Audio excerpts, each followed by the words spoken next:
Neuro diverse ആയിട്ടുള്ള ആളുകൾക്ക് sexuality എഡ്യൂക്കേഷൻ്റെ ക്ലാസ്സുകൾ നമ്മൾ വിചാരിക്കുമ്പോൾ എപ്പോഴും ആളുകൾ വിചാരിക്കുന്ന കണ്ടന്റിൽ മാറ്റം വരുത്തണം എന്നുള്ളതാണ്. അതായത് എല്ലാം പറയാൻ പറ്റുമോ, പറഞ്ഞു കഴിഞ്ഞാൽ ഇവർ പരീക്ഷിക്കാൻ സാധ്യതയുണ്ടോ, എന്തെങ്കിലും അപകടങ്ങൾ ഇവർക്ക് വരാനുള്ള സാധ്യതയുണ്ടോ?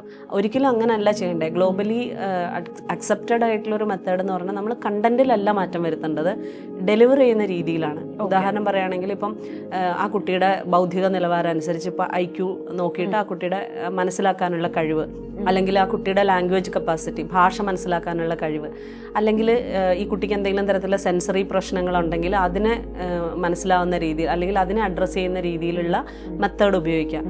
വിഷ്വൽ ക്യൂസ് കൂടുതൽ ഉപയോഗിക്കാം. നമ്മൾ വിഷ്വലായിട്ടുള്ള സാധനങ്ങൾ, പ്രത്യേകിച്ച് ഓട്ടിസം ഒക്കെ ഉള്ള കണ്ടീഷൻസിലൊക്കെ നമ്മൾ വിഷ്വൽ കാർഡുകളോ പിക്ചേഴ്സോ അതുപോലെ സോഷ്യൽ സ്റ്റോറീസ് അങ്ങനെയൊക്കെ ഉപയോഗിച്ചിട്ടാണ് നമ്മൾ അവരെ കൂടുതലും ട്രെയിൻ ചെയ്യേണ്ടത്. ഇതിൽ വളരെ എഫക്റ്റീവായിട്ടുള്ളൊരു മെത്തേഡാണ് നമ്മൾ സോഷ്യൽ സ്റ്റോറീസ് ഉപയോഗിക്കുക, റോൾ പ്ലേസ് ഉപയോഗിക്കുക, അതുപോലെ കുട്ടികളെ കണ്ടുപഠിക്കാനായിട്ട് ട്രെയിൻ ചെയ്യിക്കുക.